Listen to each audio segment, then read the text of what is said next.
जिस तरीके से पूरी कार्रवाई हो रही है, जो कुछ गिरफ्तारियां हुई हैं, जिस तरीके की बयानबाजी हुई, उसको लेकर बार बार अब सवाल उठ रहा है। अगर आज बाबा के खिलाफ एक स्टेटमेंट भी आ जाता चीफ मिनिस्टर की तरफ से या किसी भी बड़े नेता की तरफ से सत्ताधारी पार्टी में, तो एक मैसेज जरूर जाता, लेकिन अभी तक वो बच रहे हैं। कोई बाबा के खिलाफ बाबा को नाराज नहीं करना चाहता, और ये जब तक बाबाओं को नाराज नहीं करना चाहेगा प्रशासन, तब तक इस तरह की चीजें होती रहेंगी। मुझे लग रहा है कि सरकार का फेल्यूर बड़ा है इसके अंदर। सरकार को जिम्मेदारी लेना चाहिए और इस तरह के बाबाओं पे नकेल लगाना चाहिए। भाई योगी आदित्यनाथ तो बुलडोजर चलाने के लिए जाने जाते हैं ना, चला दे एक बुलडोजर सूरजपाल के सारे आश्रम के ऊपर। अगर आप इन धर्म उपदेशकों के खिलाफ कार्रवाई नहीं करेंगे, भारतीय जनता पार्टी के सरकार में जब धर्म को इतना ज्यादा प्रश्रय मिलने लगा, हर आदमी बोलना बंद कर दिया। अखिलेश यादव के कहने पे सरकार काम करेगी कि योगी जी के अपने विवेक से काम होगा? वहां जो क्राइम हुआ है उसके लिए हम इस समय बाबा को सीधे कह दें कि बाबा को अरेस्ट करो फलाना, तो मैं तो उसके पक्ष में नहीं हूं। प्रशासन की जिम्मेवारी थी कि अगर अंधविश्वास फैलाता है तो अंधविश्वास आप उसको न फैलाने दे करें।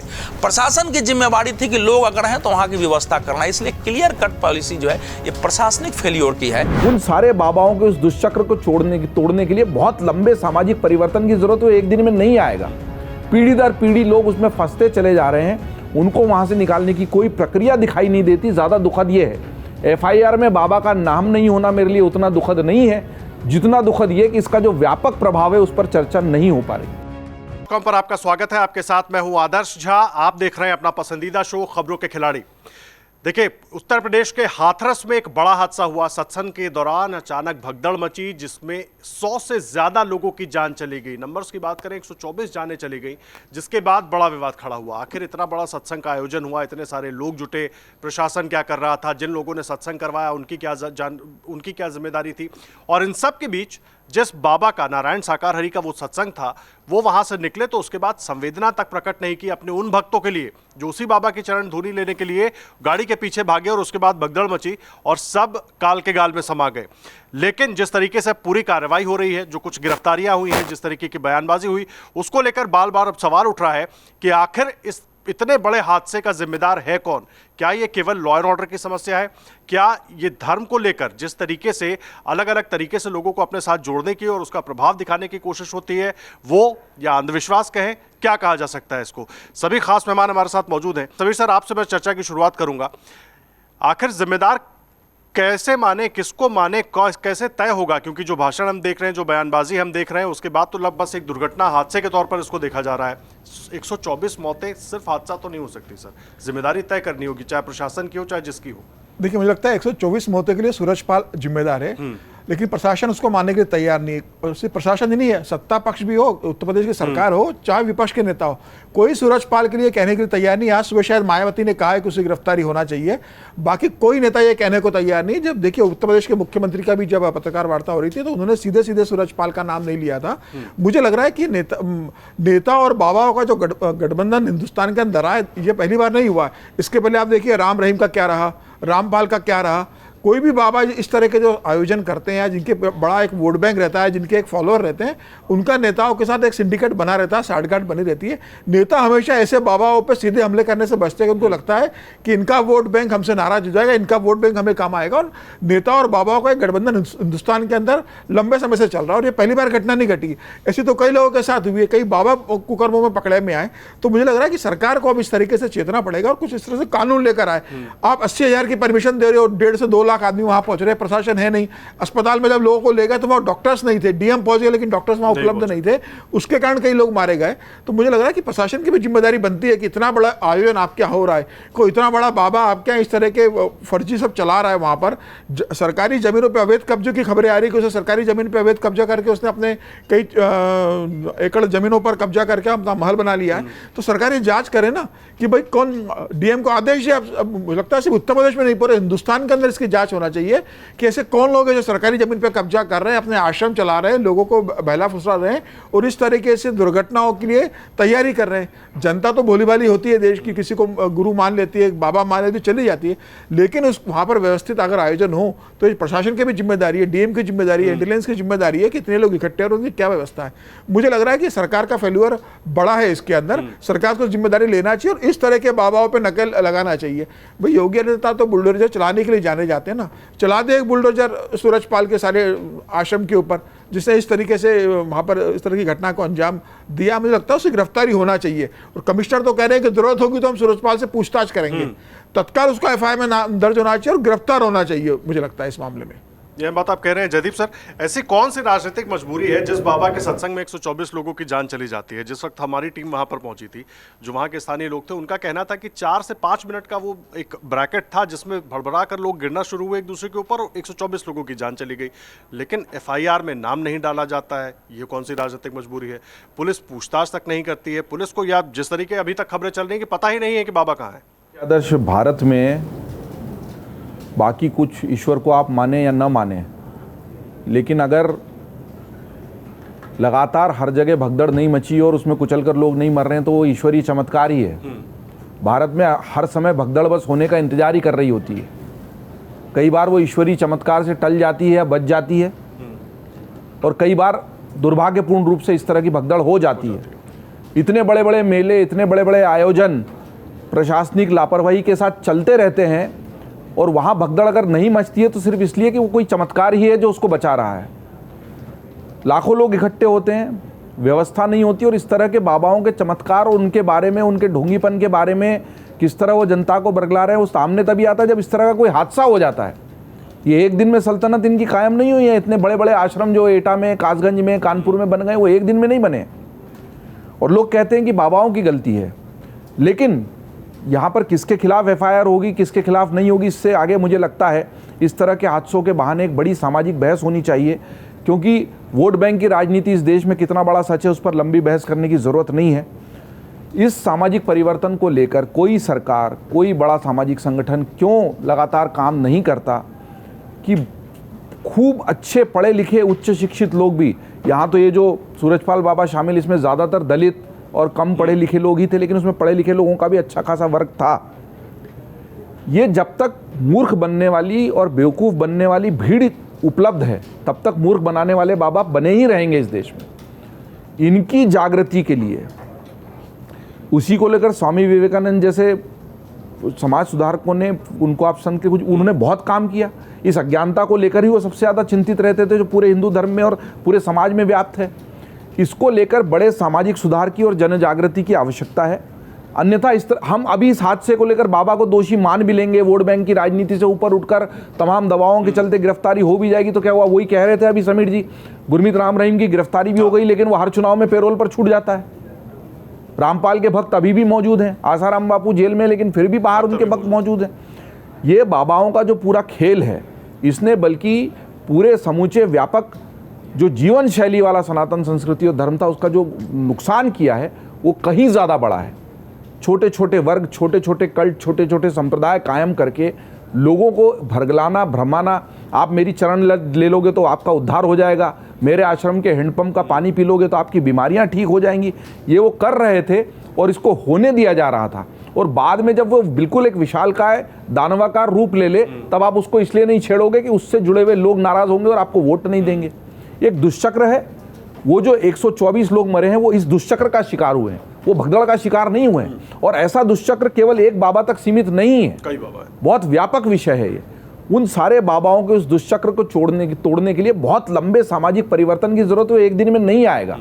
पीढ़ी दर पीढ़ी लोग उसमें फंसते चले जा रहे हैं, उनको वहां से निकालने की कोई प्रक्रिया दिखाई नहीं देती। ज्यादा दुखद ये है, FIR में बाबा का नाम नहीं होना मेरे लिए उतना दुखद नहीं है जितना दुखद ये कि इसका जो व्यापक प्रभाव है उस पर चर्चा नहीं हो पा रही। ये बात आप कह रहे हैं सुनील सर।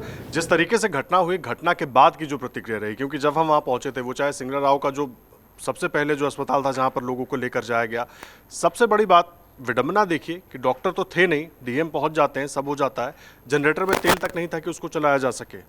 और कहा यह जा रहा है, जो स्थानीय लोगों ने हमसे बातचीत में बताया कि अगर कुछ व्यवस्था बेटर होती तो शायद 2, 4, 10 जाने कम गई होती। ये एक बड़ी विडंबना थी। लेकिन उसके बाद भी, इतने बड़े हादसे के बाद भी जिम्मेदारी को लेकर कोई बात नहीं कर रहा है। अखिलेश यादव भी जब बात करते हैं वो सारे आरोप सरकार पर लगाते हैं, ठीक है, लेकिन बाबा के नाम पर वो भी चुप हो जाते हैं, बाबा के नाम पर सरकार भी चुप है। सवाल ये है, कार्रवाई तो होनी चाहिए सबसे पहले तो प्रशासन पर, जो स्थानीय प्रशासन था, जिसकी हीलावाली, जिसकी गलती, LIU, तमाम लोग। किसके ऊपर इसकी जिम्मेदारी डाली जाएगी? हाथरस की घटना के लिए कौन जिम्मेदार है? अगर प्रशासन के पास 80,000 लोगों की अनुमति पहले से ली गई थी, तो 80,000 आ रहे हैं कि ज़्यादा आ रहे हैं, इसके लिए आपको इंटेलिजेंस की व्यवस्था नहीं करेंगे आप? 1954 में कुंभ के मेले में भगदड़ मची, जवाहरलाल नेहरू प्रधानमंत्री थे।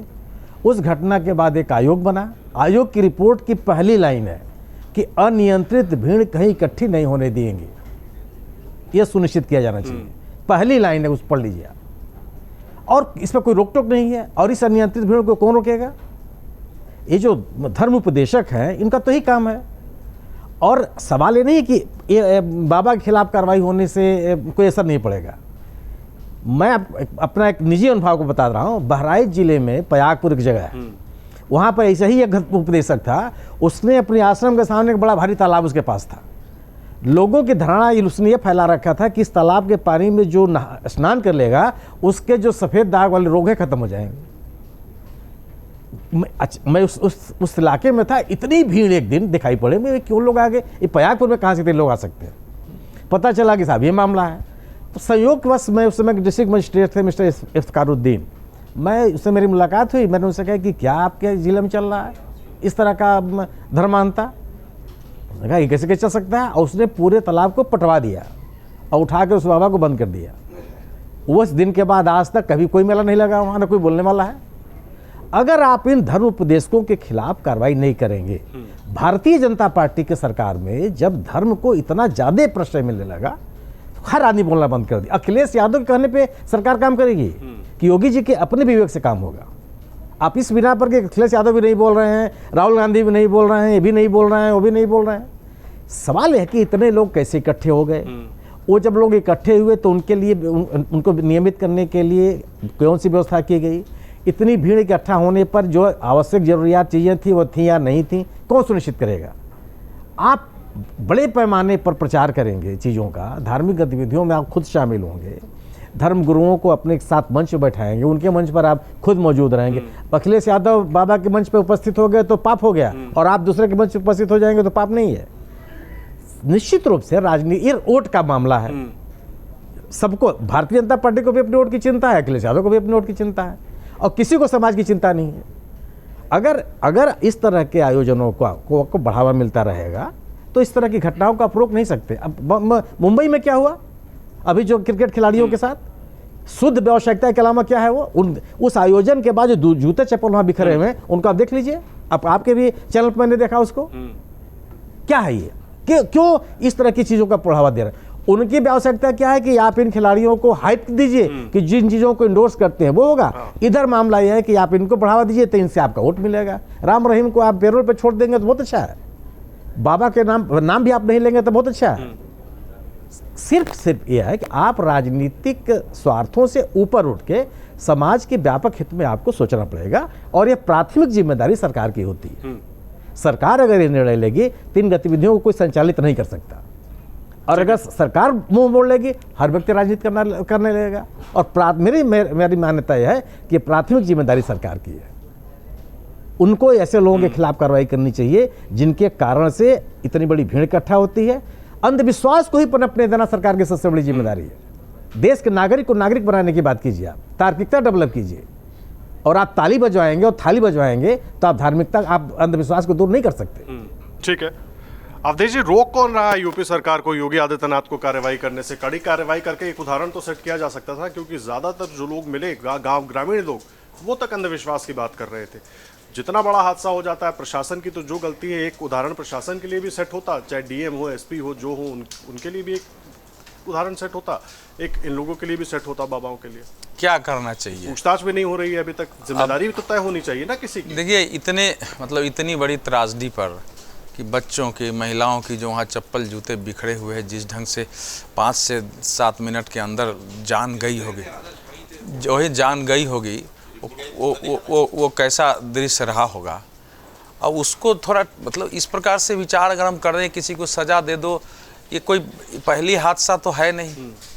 अगर इस प्रकार से सजाएं होंगी तो बहुत सारे सत्संग होते हैं, कथावाचक कथा कहते हैं, हमारे देश की परंपरा है, बड़े बड़े कीर्तन होते हैं, आयोजन होते हैं, धार्मिक जुलूस निकलते हैं, नेताओं की सभाएं भी होती हैं। तो अगर मान लीजिए सभा में कुचल के कुछ लोग की मृत्यु हो गई तो उसके लिए किसको सजा देंगे? बात तो ये होती है, फिर आयोजक को सजा देंगे, फिर जो भाषण दे रहा है उसको सजा देंगे। तो क्राइम का मतलब उस क्राइम के लिए जो रिस्पॉन्सिबल है, दो चीज़ है इसमें हर चीज़ को हम मिला रहे हैं। बाबा अगर पाखंडी है, अंधविश्वास फैला रहा है, अकूत संपत्ति जमा किया है, वो एक विषय है, लेकिन उसमें केस जो है उस विषय पर हो सकता है, अंधविश्वास पर होगा, पाखंड पर होगा, उसमें उस पर हो जाएगा, वो एक अलग पक्ष होता है।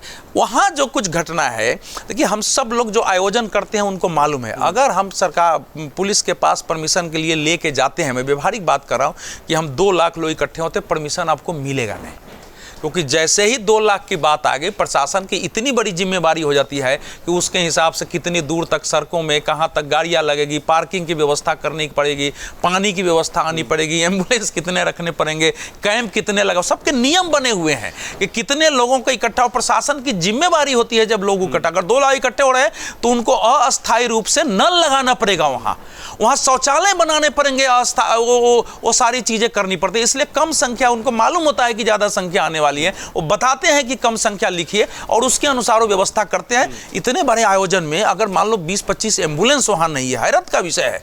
मैंने डॉक्टरों का वहां कैंप नहीं लगा हुआ है, 69 पुलिस वाले, 2 एम्बुलेंस, हाँ, एक दमकल। वही तो कर रहा हूं, दमकल नहीं थी वहां पर, वो दमकल नहीं था। ये जो स्थिति है तो ये तो प्रशासन का क्लियर कट फेलियर है।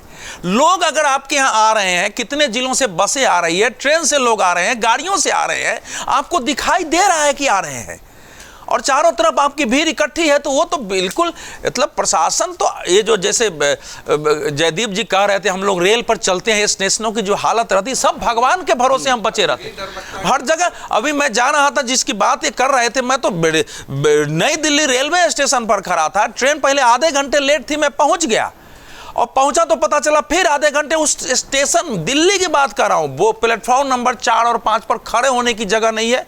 अगर मैं थोड़ा अस्वस्थ भी रहता हूं, मेरे पास पीने का, तो चढ़ जाएंगे, पीने का पानी नहीं था, मैं सामान लेके पीने का पानी मैं वहीं से मिनिस्ट्री ऑफ रेलवे को, सबको मैंने वहीं से ट्वीट करना शुरू किया, फोटो डाल के कि ये आपका आधुनिक रेल है क्या? आप रेलवे स्टेशन पर जाइए तो 50-100 मीटर से बीच में तो पंखा रहता है नहीं, एक पंखा टंगा हुआ है, कोई बीमार आदमी बेहोश होकर गिर के मर सकता है। 2 बेंच लगा हुआ है, फिर 100 मीटर के बाद 2 बेंच लगा, तो देश में सिस्टम क्या है ये?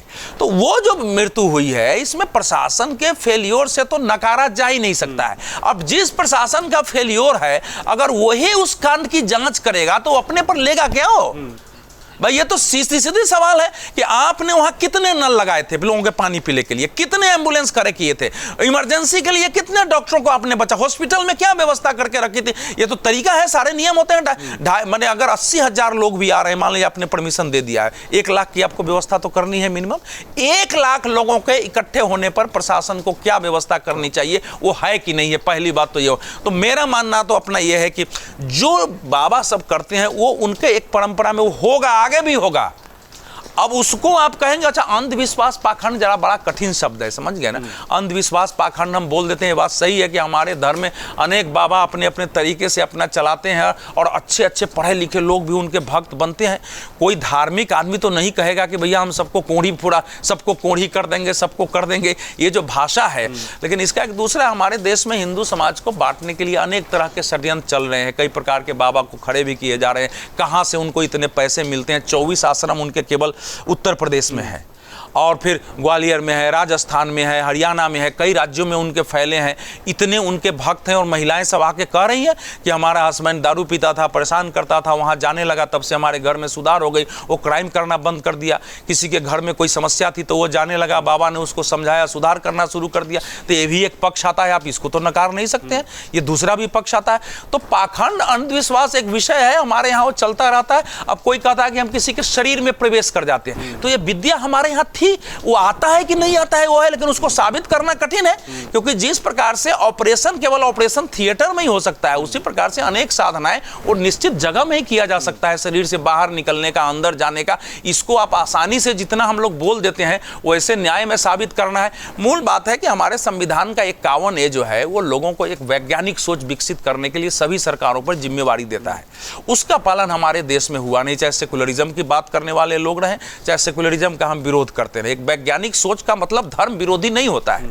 हमारा धर्म जो है अंधकार से प्रकाश की ओर जाने की बात करता है, वो हमारे देश में उस रूप में डेवलप नहीं हुआ। लेकिन ये सब बिल्कुल एक अपना विषय है। वहां जो क्राइम हुआ है उसके लिए हम इस समय बाबा को सीधे कह दें कि बाबा को अरेस्ट करो फलाना, तो मैं तो उसके पक्ष में नहीं हूं। प्रशासन की जिम्मेवारी थी कि अगर अंधविश्वास फैलाता है तो अंधविश्वास आप उसको न फैलाने दे करें। प्रशासन की जिम्मेवारी थी कि लोग अगर हैं तो वहां की व्यवस्था करना। इसलिए क्लियर कट पॉलिसी जो है ये प्रशासनिक फेलियर की है। और आयोजकों की समस्या भी होती है कि हम अगर कोई आयोजन करते हैं तो यहां तक कि उस ढंग से हमारे पास, हमने बहुत इस पर काम कर, कुछ लाउड स्पीकर की भी व्यवस्था नहीं होती है कि भाई कोई परिस्थिति हो तो हम यहां से बैठ करके कंट्रोल करें, लोगों को बताएं कि जहां हो वहीं खड़े हो जाओ, हिलो नहीं, दौड़ो नहीं। ये सब भी नहीं होता है हमारे यहाँ।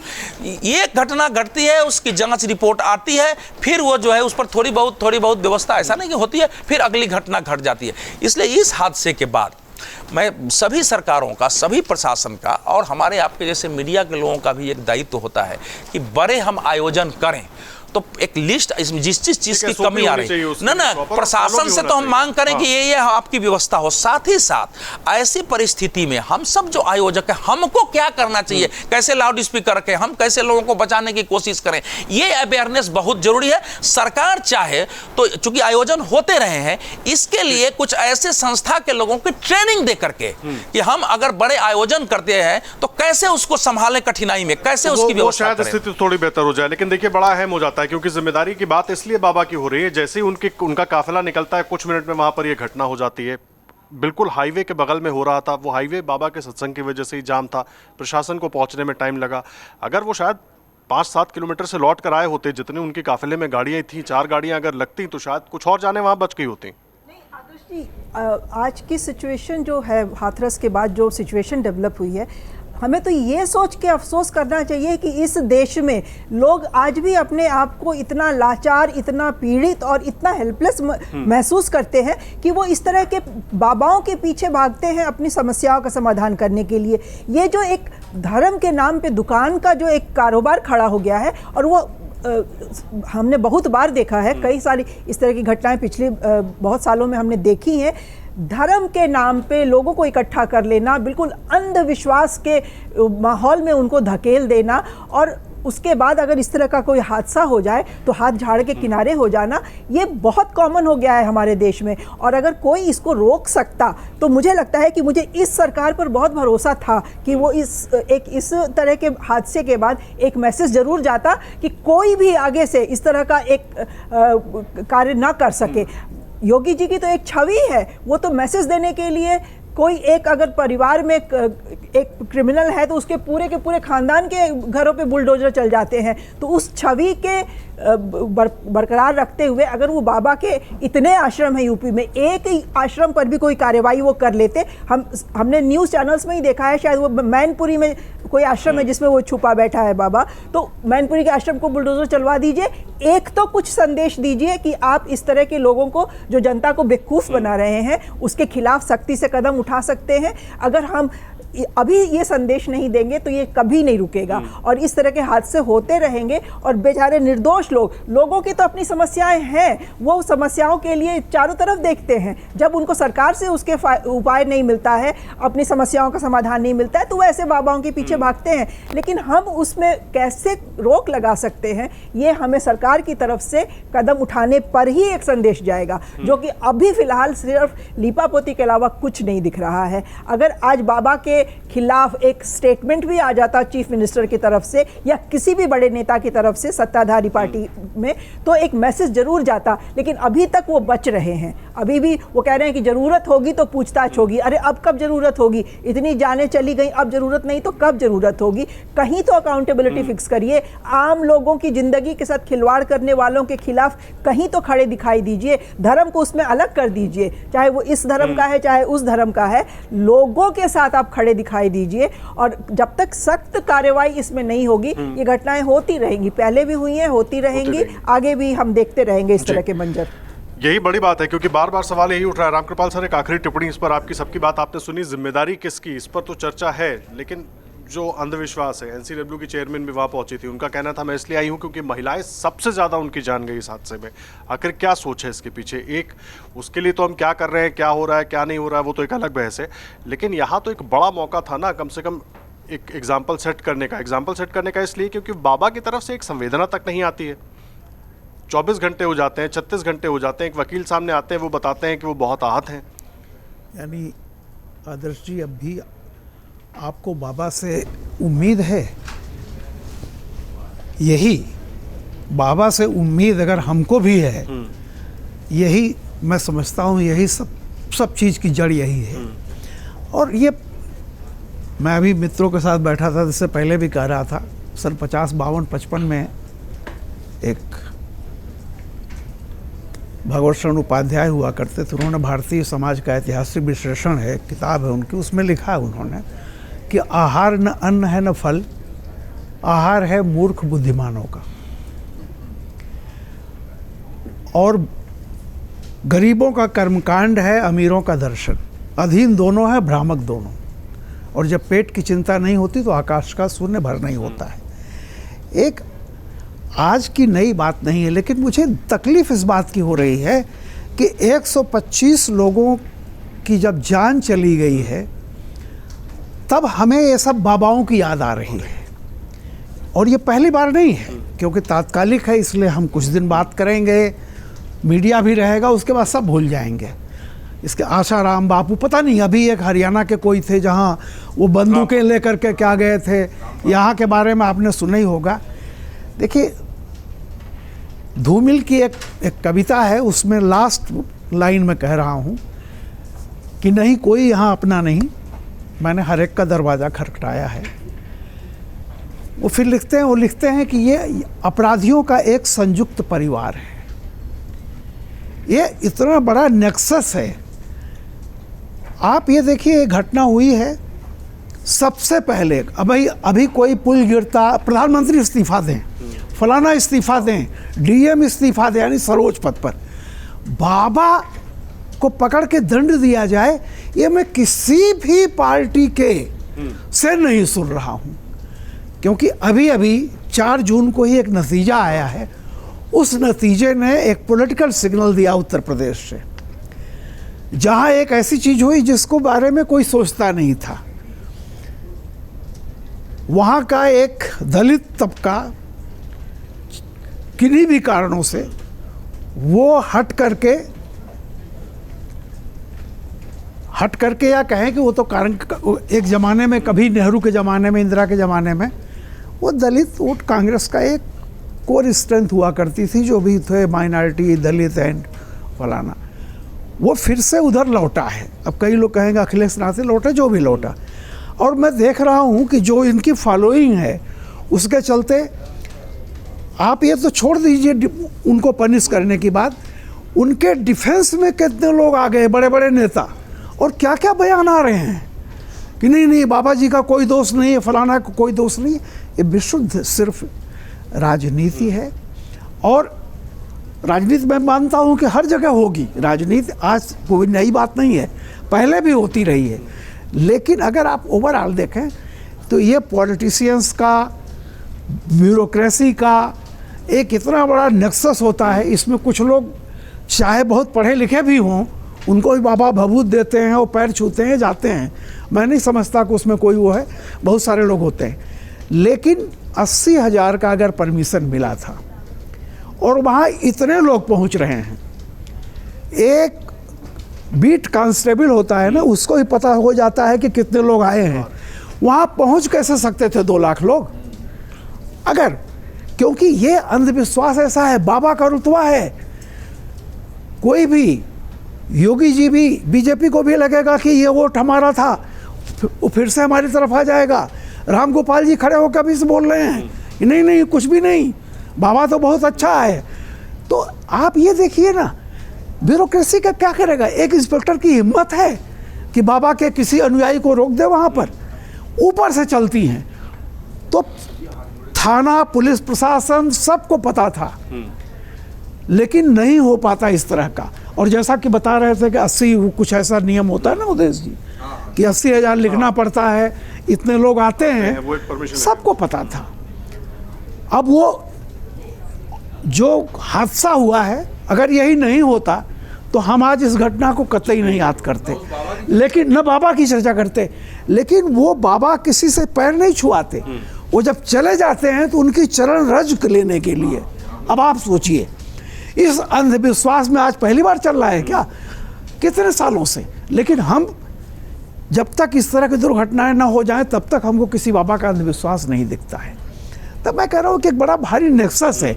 मैं सबकी बात से सहमत हूँ, इसके खिलाफ एक चलाना चाहिए, लेकिन एक मान लीजिए पूरी दुनिया में धर्म जहाँ भी है, मैं किसी धर्म का नाम नहीं लूँगा, सब धर्मों में जो राहुल भगवत शरण की लाइन है वो सब उतरती है। सब धर्मों का इस्तेमाल किया जाता है बाकायदा राजनीति के लिए। कुछ फैनेटिक तत्व होते हैं जिनको उभार करके, चाहे वो हमारा धर्म हो, इस्लाम धर्म हो, क्रिश्चियनिटी हो, कोई भी धर्म हो, सब धर्मों में यही स्थिति है। और इसको करने के लिए मैं बता रहा हूँ, आप कितना भी कुछ कर लें, ये बाबाओं का जो ताता है ये ख़त्म नहीं होने वाला है।